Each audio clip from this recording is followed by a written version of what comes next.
करीमुद्दीन कैसे रानी जाऊं? हाँ तो अमीर अली, करीमुद्दीन ने अपनी बहन की चोरी का इल्जाम तुम पर लगाया है, इस बारे में तुम क्या कह सकते हो? आलम खाना, मुझे अफसोस है कि इसने ऐसा इल्जाम मुझ पर आयद किया है। मेरे पड़ोसी जानते हैं कि मैं कभी झूठ नहीं बोलता। मुझे चोरी करने की क्या जरूरत है? अल्लाह का दिया गया मेरे पास सब कुछ मौजूद है। इससे तो बेहतर होता कि करीमुद्दीन मुझसे वो बहन मांग लेता। मैं कभी इनकार न करता।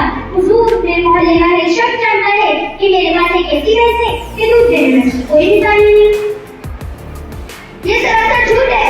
ऐसी भैंस तो मेरे पास थी जो मेरे अली की भैंस से ज्यादा दूध देती थी। ये मुझसे उसे छीनना चाहता था। आखिरकार इसने मेरी भैंस चुरा कर अपने खान पर बांध दी। अच्छा करीमुद्दीन, तुम ये बताओ ना, तुम्हारी भैंस चोरी हुई तुम वक्त कहाँ थे? हुजूर, रात का वक्त है। जो दिन भर का सो रहा था, सुबह जब मैं इसको पानी में डाला गायब पाया। तुम्हारे पास उसका कोई सबूत है कि वो भैंस वाकई तुम्हारी है? नहीं हुजूर, मेरे पास उसका कोई सबूत नहीं है। मैं गरीब आदमी हूँ, इसलिए मेरे साथ रहने के लिए कोई भी तैयार नहीं। हो ना हो तो अकबर अली, तुम करीमुद्दीन के बारे में क्या कहना चाहते हो? हुजूर वाला, मैं इसका पड़ोसी हूँ और मैं अच्छी तरह जानता हूँ कि क्या करीमुद्दीन है नहीं है। ऐसे कैसे हो सकता है कि कभी रंग की भैंस कम दूध से और एक गरीब आदमी जिसके पास चारा खरीदने के लिए मुश्किल से पैसे आते हो, उसकी भैंस ज्यादा दूध से मन कड़क कहानियां बनाकर दूसरों का हक छीना करीमुद्दीन की पुरानी आदत है। तुम्हें कैसे मालूम कि करीमुद्दीन मन कड़क कहानियां बनाकर दूसरों का हक छीनता है? हुजूर, एक नाकाम ने मेरे पर कब्जा करने की नाकाम कोशिश की थी। हुजूर, गवाह झूठ बोल रहा है। उसे तो मेरे पड़ोस में मुश्किल से कब्जा लिए हुए हैं।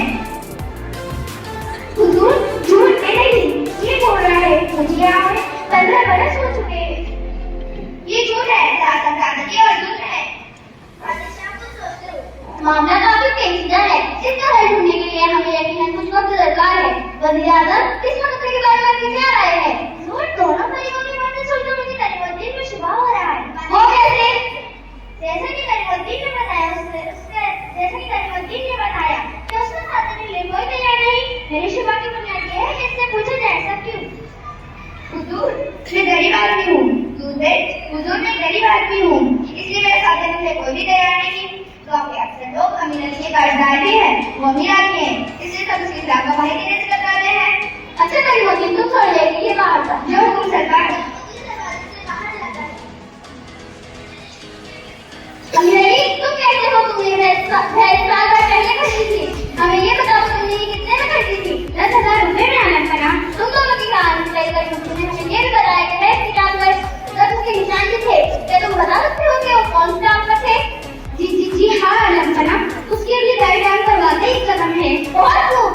तुम दोनों की कहानी से तय कर तुमने हमें ये भी बताया कि ऐसे तुम पर कुत्ते के दांतों के निशानात भी थे। जी आलम खाना, एक दफा मेरे पालतू कुत्ते ने उसे काट लिया था। परिवारी करीमुद्दीन को हाजिर किया जाए।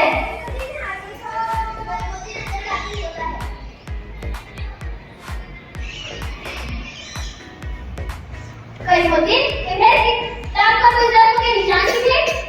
जी नहीं आलम खाना, मैं उसकी बड़ी हिफाजत कर रहा था। क्या भैंस के तुम पर कुत्ते के दांतों के निशानात भी थे?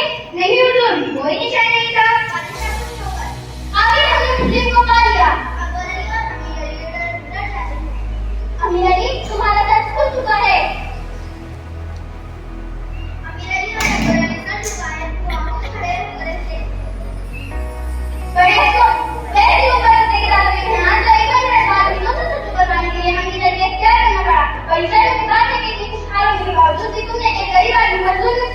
हमारा हुक्म है कि अमीर अली और अकबर अली को गैर कानूनी डाल दिया जाए और करीमुद्दीन को उसकी भैंस के अलावा इंसान किया जाएगा।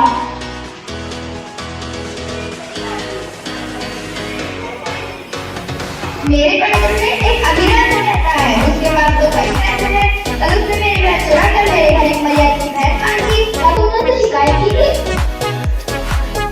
जी हुजूर, जब मैंने अपनी भैंस वापस मांगी तो उसने इनकार करने में कहा कि ये भैंस तो मेरी है। हुजूर, मैं गरीब आदमी हूँ, दूध बेचकर बड़ी मुश्किल से अपने घर का खर्च चलाता हूँ। मैं उसकी कई मेहनत से मदद कर चुका हूँ, लेकिन उसने मेरी एक बात सुनी और धोखा मैंने देखा कि मैं गरीब में दवा दिया। लेकिन उसकी हुक्म ना हुई, 4,000 मुझे यहाँ आना पड़ा। खुदा के लिए मेरी भैंस मुझे वापस दिलवाइए, वरना मैं भूखा मर जाऊंगा। दोनों को ऐसा याद किया करो, भैंस तुम्हारी हुई तो मुझे जरूर मिलेगी। कहाँ है वो आदमी? हुजूर, वो भी मेरे साथ आया है और उसके साथ एक जिंदा गवाह भी है।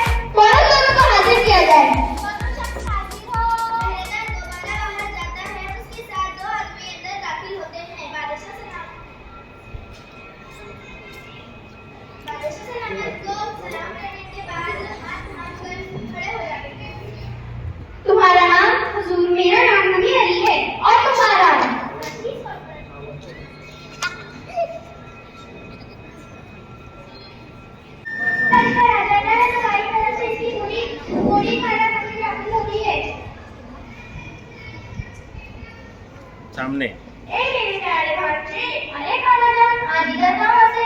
क्या तुम मुझे देखकर खुश नहीं हुए? बहुत खुश हूँ खालाजान, बहुत खुश हूँ। फरमाए मैं आपकी क्या खिदमत कर सकता हूँ? 2 दिन से भूखी हूँ। मेरा घर ऐसी जगह है जहाँ दूर दूर तक कोई मक्खी नजर नहीं आती। आज भूख से बेकार होकर तुम्हारे पास आई हूँ। मुझ गुड़िया को मक्खी की एक टांग नहीं काटती है और थोड़ा सा सर दे दो तो प्यारे भांजे तुम्हारी मेहरबानी होगी। खालाजान, जब यहाँ मक्खी ही नहीं तो मक्खी की टांग और सर कहाँ? मुझ गुड़िया को क्यों बेवकूफ बनाते हो? हमारा घर ऐसी जगह है जहाँ अल्लाह से टुकड़ा बनता है। मोटी ना ऐसी मक्खियाँ आ जाती होगी। खालाजान, वो पुराने वक्तों की मक्खियाँ थी जो चुपचाप हमारे घर आ जाती थी। नए जमाने की मक्खियाँ तो बड़े बड़े झांकी करते इतराती मिठाती दूर से ही गुजर जाती हैं। ये तो कहो प्यारे भांजे, मक्खियाँ तो हमेशा से बेवकूफ ही होती है। तुम अपनी खाला को भूखों मारना चाहते हो और बात है। खालाजान, आपसे क्या पता, मैं भी 2 दिन से भूखा हूँ। अरे तुम भी भूखे हो? हाँ खालाजान। अरे कितना बुरा जमाना आ चुका है। मक्खियाँ बुलंदी मिल रही है, यहाँ हमने बेचारे भूखे बैठे हुए हैं। भांजे, क्या 2 दिन से यहाँ से कोई मक्खी नहीं गुजरी? अभी अभी एक मक्खी इधर से गुजरी थी। तुमने उसे अपने घर जाने की इजाजत नहीं की? वो तो रुकी नहीं, ये गाड़ी हुई चली गई। तुमने उससे कुछ कहा नहीं? नहीं। खड़े हम जब वो आई उससे कहते ए दीदी रानी हो जहाँ से गुजरते हो, कभी मेरी गुड़िया भी थी और वगैरह। अच्छा अब कहूँगा।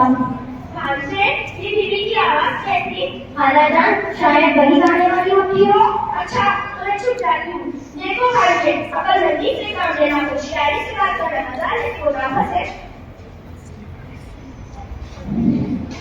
मकड़ी के दीदी रानी जरा सुनो तो। क्या है?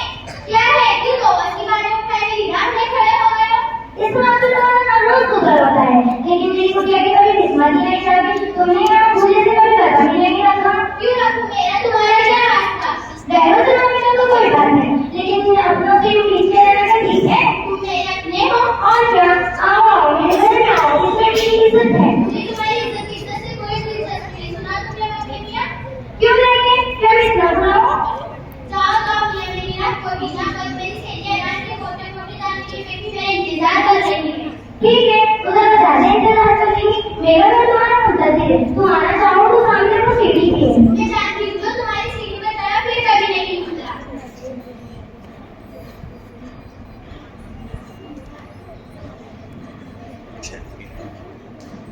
अरे आ गई तुम? मैं कब से रात के मोटे मोटे दाने लिए बैठी तुम्हारा इंतजार कर रही थी।